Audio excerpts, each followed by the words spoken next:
सौमुख्यनाम परिवर्धितमन्त्ररूपौ वैमुख्यभावपरिमार्जनकर्मबद्धौ प्रामुख्यकीर्तिवरदानविधानकर्मौ लक्ष्मीगणेशचरणौ शरणं प्रपद्ये। श्रेष्ठैकदन्तगजरूपनिजानुभाव्यौ गोष्ठीप्रपञ्चितपुनीतकथाप्रसङ्गौ प्रोष्ठप्रदायकसमुन्नतभद्ररूपौ लक्ष्मीगणेशचरणौ शरणं प्रपद्ये। राजद्विलासकपिलाह्वयरूपभासौ भ्राजत्कलानिवहसंस्तुतदिव्यरूपौ सौजन्यभासुरमनोविषयप्रभासौ लक्ष्मीगणेशचरणौ शरणं प्रपद्ये।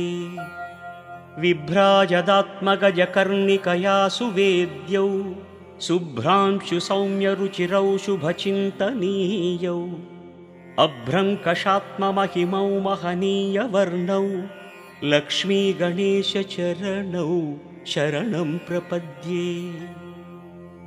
लम्बोदरात्मकतनूविभवानुभाव्यौ बिम्बायमानवरकान्तिपदानुगम्यौ सम्बोधिताखिलचराचरलोकदृश्यौ लक्ष्मीगणेशचरणौ शरणं प्रपद्ये।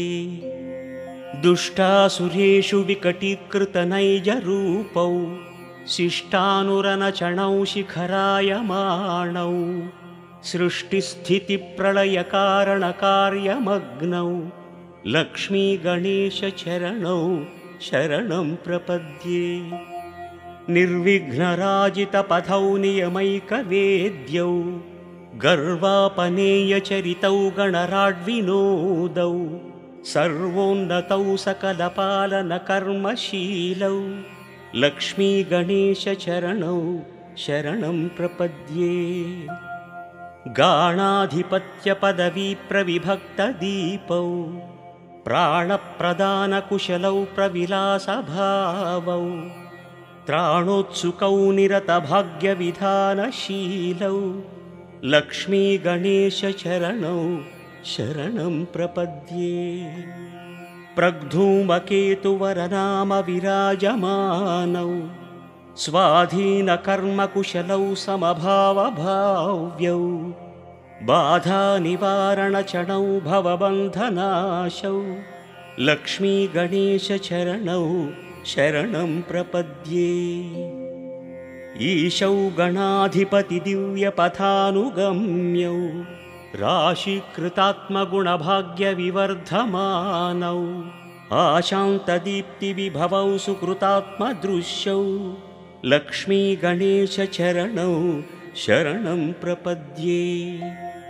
मौळीन्दुकान्तिविशदीकृततत्त्वभासौ केळीविलासरुचिरौ कमनीयशोभौ व्यालोलभक्तिरमणौ वरदानशीलौ लक्ष्मीगणेशचरणौ शरणं प्रपद्ये। श्रेष्ठौ गजाननपुराणकथाविलीनौ श्रेष्ठप्रभावलयिनौ चिरदीप्तिभा